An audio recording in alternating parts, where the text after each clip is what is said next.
What if the biggest reason you're not as successful as you want to be isn't lack of talent, money, or opportunity, but fear? Fear of failure, fear of criticism, fear of taking the next step. Napoleon Hill warned that fear is one of the most dangerous enemies of success, silently controlling decisions and keeping people trapped in average lives. Most people never realize how deeply fear influences their income, habits, and mindset. In this video, we'll break down exactly how fear keeps you poor and how to break free from it.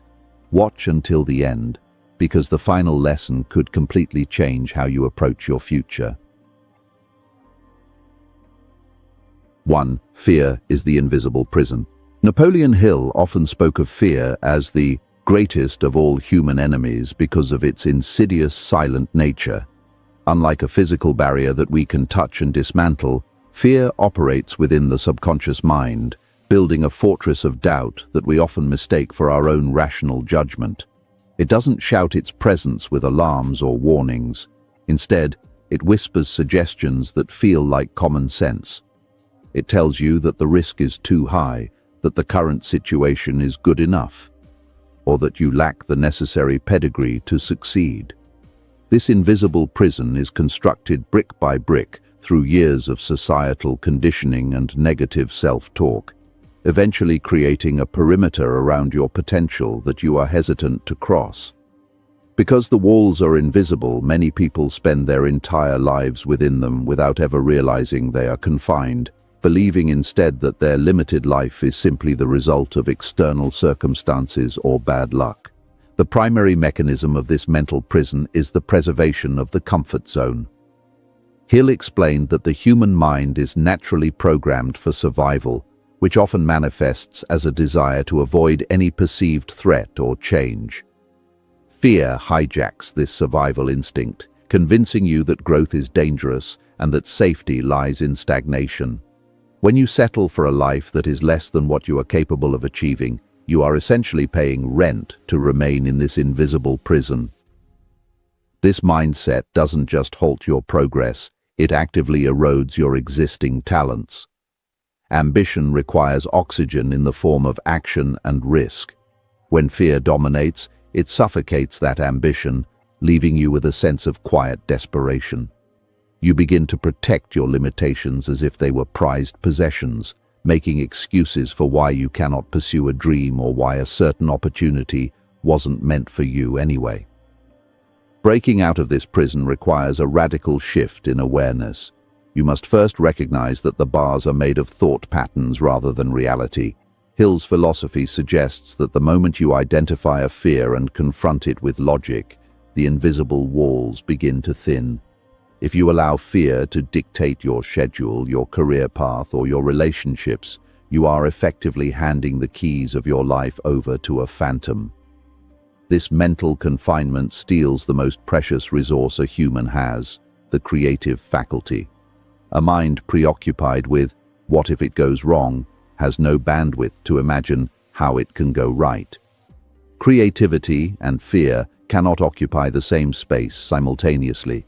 To regain your freedom, you must be willing to endure the temporary discomfort of the unknown, understanding that the safety of the prison is actually the most dangerous place to be, as it leads to the certain death of one's highest self. 2. The fear of poverty creates poverty. One of Napoleon Hill's most profound observations in Think and Grow Rich is the concept that the fear of poverty is a self-fulfilling prophecy. This isn't just about the absence of money, it's about a poverty consciousness that attracts lack through the law of harmonious attraction. When your primary motivation is the avoidance of being broke, your focus is entirely on the negative. Hill argued that the mind acts like a magnet, drawing to it the things that dominate its thoughts. If those thoughts are saturated with anxiety about bills, bankruptcy, or loss, you inadvertently align your actions with those outcomes. You begin to see the world through a lens of scarcity, where every dollar spent is a loss rather than an investment, and where every opportunity is viewed with suspicion rather than curiosity. This mental state prevents you from seeing the abundance that actually exists in the marketplace. This fear creates a survival mode that is toxic to wealth building. When you are in survival mode, your brain's prefrontal cortex, the part responsible for long-term planning, vision, and complex problem-solving, is bypassed by the amygdala, which handles immediate threats. Consequently, you make short-sighted decisions.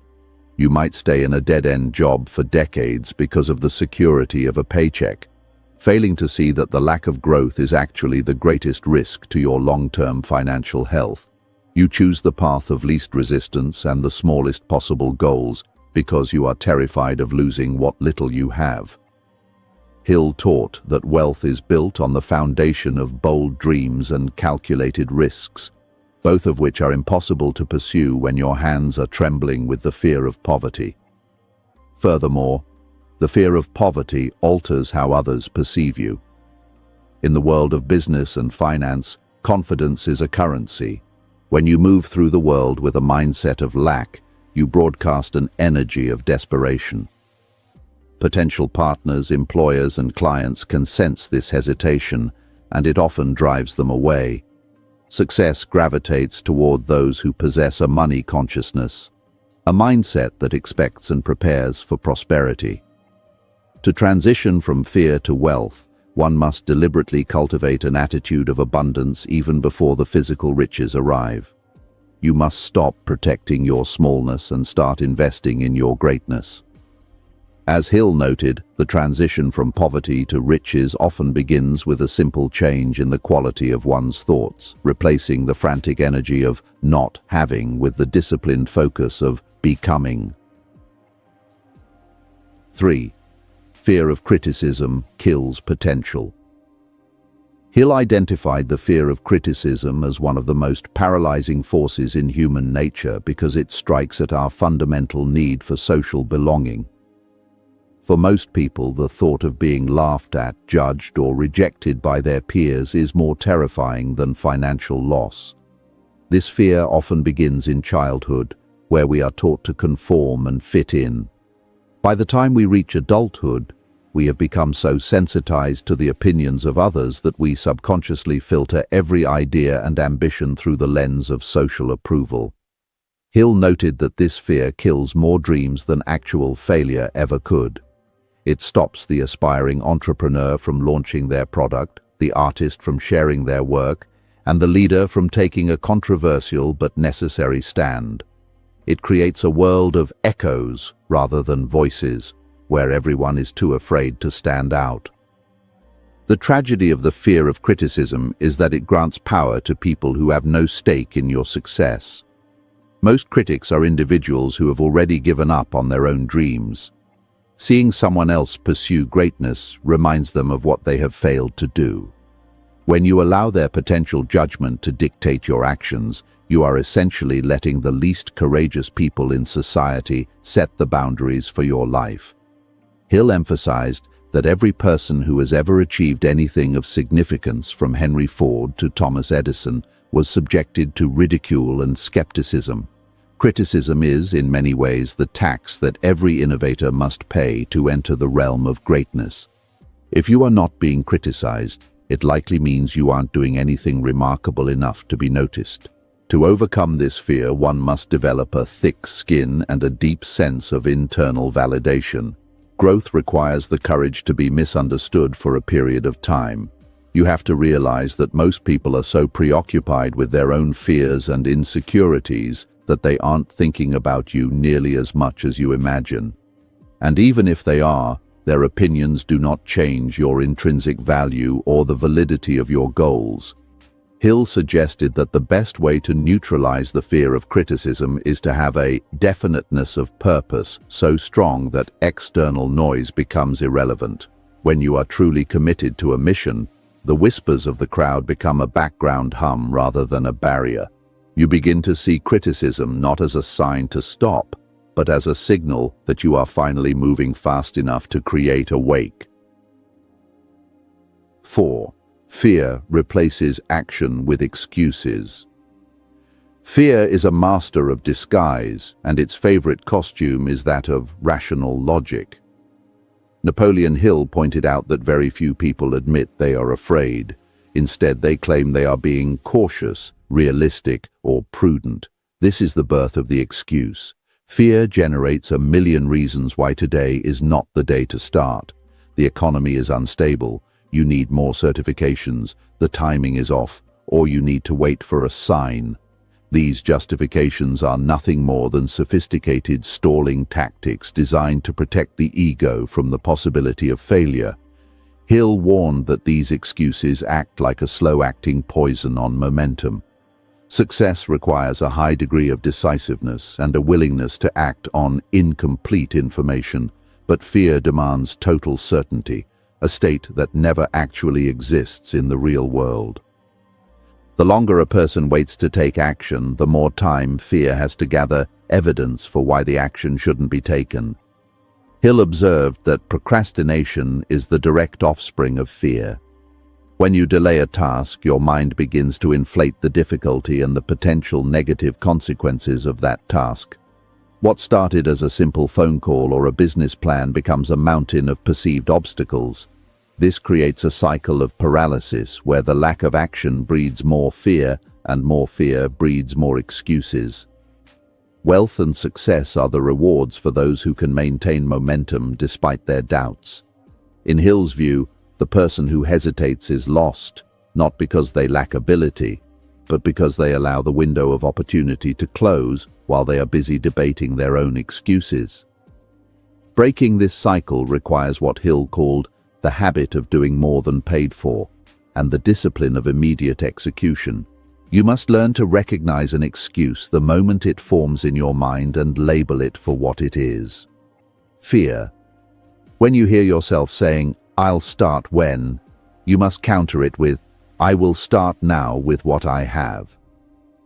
Action is the only known cure for fear. The moment you take a physical step toward your goal, the physiological state of your body changes.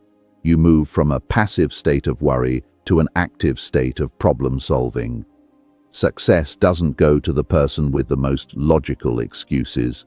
It goes to the person who is willing to be illogical enough to start before they feel ready. By killing the excuse, you starve the fear of the energy it needs to survive. 5. Faith is the antidote to fear. Napoleon Hill's ultimate solution to the problem of fear was the cultivation of faith. He didn't necessarily mean this in a purely religious sense, but rather as a state of mind characterized by the certainty of things hoped for. Faith is the mental opposite of fear. While fear is a visualization of what you don't want to happen, faith is a visualization of what you intend to create.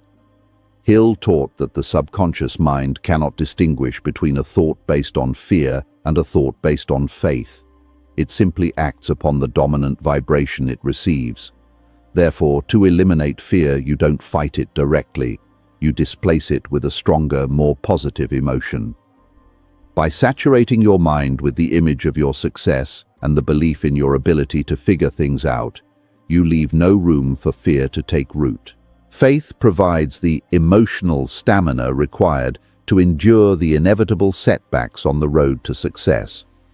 When you act from a place of faith, you don't see a failure as a permanent end, but as temporary defeat, a phrase Hill used frequently.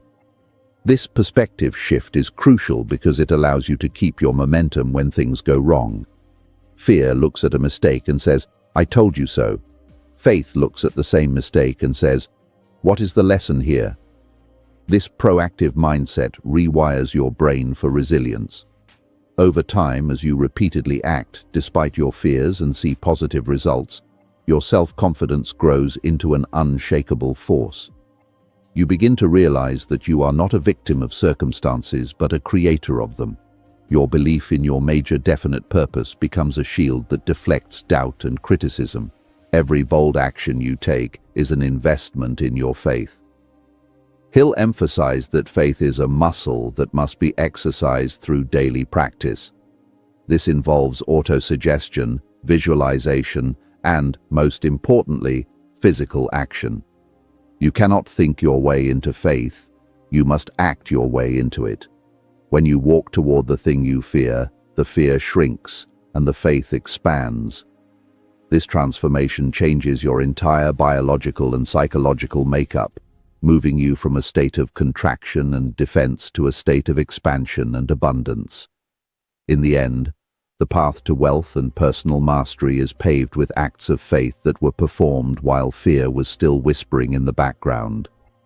As Hill concluded, the man who masters his own mind through faith can master anything in the material world. Fear has kept more people poor than lack of intelligence or opportunity ever could. Napoleon Hill's warning is clear. Your thoughts shape your reality. When you let fear control your mind, it controls your future. But the moment you choose courage, faith, and decisive action, everything begins to change. If this message resonated with you, take action today, because the life you want is on the other side of fear.